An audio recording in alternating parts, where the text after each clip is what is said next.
మనుషుల మెప్పును కోరి జీవితాన్ని వెళ్ళబుచ్చకురా. మనసులోని తలంపును గ్రహించే తండ్రిని చూడరా. ఈ లోక స్నేహం దేవుని దృష్టికి వైరమురా.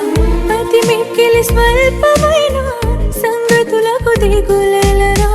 ఘనము ధనము మహిమను ఇవ్వలేవురా. అమరత్వమునకు నిన్ను నడిపించురా. ఆది సంభూతుని సంకల్పము నెరిగి కొనసాగరా. మనుషుల మెప్పును కోరి జీవితాన్ని